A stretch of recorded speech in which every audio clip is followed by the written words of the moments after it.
اچھا سر، یہ بڑی دفعہ ہمیں ہمارے معاشرے کی طرف سے بھی، کلچرلی بھی، پیرنٹس کی طرف سے بھی یہ چیز بتائی جاتی ہے کہ اللہ بڑا غفور الرحیم ہے، بے شک. لیکن بعض اوقات بالکل اس کے اپوزٹ چیزیں بتائی جاتی ہیں مثلاً کہ مثلاً چھوٹی چھوٹی بات پہ ہمیں یہ جتا دیا جاتا ہے کہ یہ تو آدمی ہی دوست کی ہے، مطلب ہم فتوے لگا دیتے ہیں کفر کے اور اس کو جنت سے دور دور تک رکھتے ہیں. لیکن ایک ہمیں حدیث ملتی ہے جس میں ہم نے یہ سنا ہوا ہے کہ ایون کہ کافر بھی قیامت والے دن اللہ کا کرم اور اللہ کی رحمت پہ امید رکھتے ہوئے یہ سوچیں گے کہ شاید ہمیں جنت میں اللہ ڈال ہی دیں، اللہ داخل فرما لیں. تو آپ کا اس کے بارے میں کیا خیال ہے؟ یہ امید کے جو اوکے.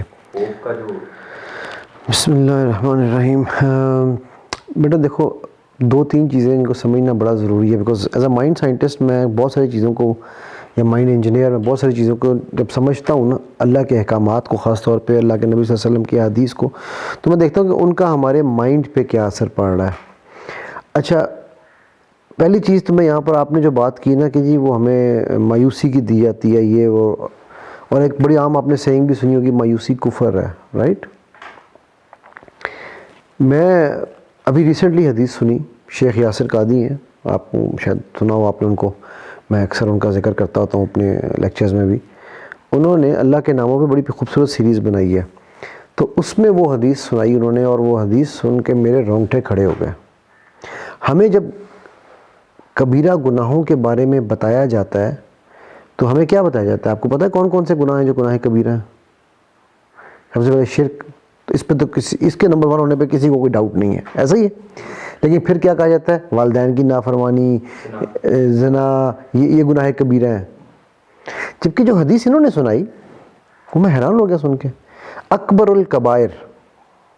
الکبائر میں جو 2 ہیں، شرک کے بعد نمبر 2 وہ ہے اللہ کی رحمت سے مایوس ہونا، نا امیدی، مایوسی پھیلانا. یہ گناہ کبیرہ کنسیڈر نہیں ہوا، گناہ کبیرہ اللہ کے نبی صلی اللہ علیہ وسلم نے اس کو ڈکلیئر کیا ہے کہ یہ گناہ کبیرہ ہے.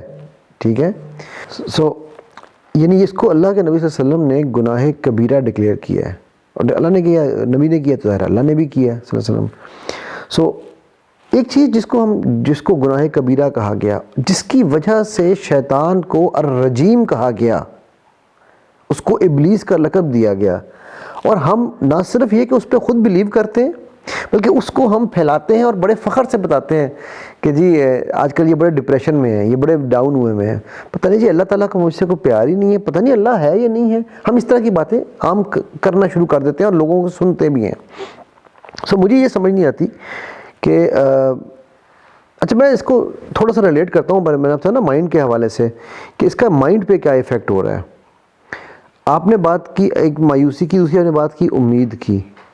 ایز اے مائنڈ انجینئر میں آپ کو ایک بات بتاؤں کہ اگر ایک چیز انسان سے لے لی جائے اور ایک چیز دے دی جائے تو وہ تیسری چیز بن جاتی ہے اور وہ انسان کو تباہ کر دیتی ہے. کیا لے لیا جائے؟ امید، ہوپ انسان سے چھین لی جائے، فیئر، خوف دے دیا جائے. ٹھیک ہے، اور ان دونوں کے بعد کیا ہوتا ہے؟ مایوسی اس کا مقدر بن جاتی ہے. ٹھیک ہے، میری شکل تو اچھی ہے ہی نہیں، مجھے تو رشتہ ملنا ہی نہیں، میں تو عقل مند ہوں ہی نہیں، میں تو پڑھ سکتا ہی نہیں ہوں، میں کیسے پڑھوں گا، میرا تو ماما جو ہے وہ کرکٹ بورڈ کا چیئرمین نہیں ہے، میں تو کرکٹ کھیل ہی نہیں سکتا. اب کیا ہے؟ امید لے لی گئی. اور اچھا اس کے برعکس آپ اللہ اور اللہ کے نبی کا طریقہ دیکھو، لا تقنطوا من رحمت اللہ. ٹھیک ہے، اللہ کی رحمت سے کبھی مایوس نہیں ہونا. ٹو این ایکسٹینٹ جو آپ نے اس طرح بات کی کہ قیامت والے دن تو جو ہے وہ جو نان مسلمز ہیں وہ بھی اللہ کی رحمت سے امید لگائے بیٹھے ہوں گے شاید ہم بھی جنت میں چلے جائیں. اچھا اس میں بھی ایک اور آپ کو مزیدار بات بتاتا ہوں، یہ بھی شیخ یاسر نے اپنے ایک لیکچر میں حدیث سنائی تھی کہ اللہ کے نبی صلی اللہ علیہ وسلم نے فرمایا کہ اگر ہم اللہ کی رحمت کو 100 حصوں میں بانٹیں نا تو اللہ سبحانہ و تعالیٰ نے صرف 1 حصہ اپنی رحمت کا اس دنیا میں ڈالا ہے، اور وہ ایک حصہ وہ ہے کہ جب کہیں پہ کوئی پرندہ بھی اپنے بچے کے منہ میں چونچ میں پانی کا قطرہ ڈالتا ہے، جب کوئی ماں اپنے بچے کو کھلاتی ہے، جب کوئی شوہر اپنی بیوی کے ساتھ پیار کرتا ہے، جب کوئی باپ اپنے بیٹے کے ساتھ پیار کرتا ہے، جب کوئی بہن بھائی ایک دوسرے کے لیے، کوئی اللہ کی مخلوقات میں سے کوئی بھی مخلوق کسی دوسری مخلوق کے لیے اچھائی کا معاملہ کرتی ہے، ٹھیک ہے، تو اس کو وہ اس 1% میں سے شامل ہے. وہ سب 99% اللہ نے اپنی رحمت اپنے قیامت کے لیے رکھی ہوئی ہے وہاں پر، کہ وہاں اللہ سبحانہ تعالیٰ اس کو یوز کریں گے. جس طرح اللہ کے نبی صلی اللہ علیہ وسلم نے ایک صحابہ نے پوچھا نا کہ جی ہر نبی کی ایک دعا ہے جو اللہ کبھی رد نہیں کرتے، تو آپ وہ دعا کیوں نہیں مانگتے؟ تو اللہ کے نبی نے کیا فرمایا؟ میں وہ دعا میں نے قیامت کے لیے رکھ لی ہے، میں اپنی امت کو بخشش کراؤں گا. رائٹ. سو اسی لیے ان کو بھی رحمت للعالمین کہا جاتا ہے صلی اللہ علیہ وسلم. ٹھیک ہے.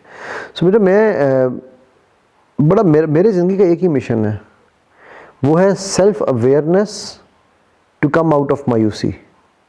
بیکاز یہ وہ حملہ ہے شیطان کا جو ہمیں تباہی کے ان دہانوں میں، ان گڑھوں میں لے کے جا رہا ہے جہاں سے اس کا جو مشن ہے انسانیت کو جنت کی بجائے جہنم میں لے جانے کا، وہ پایہ تکمیل پہ پہنچ رہا ہے.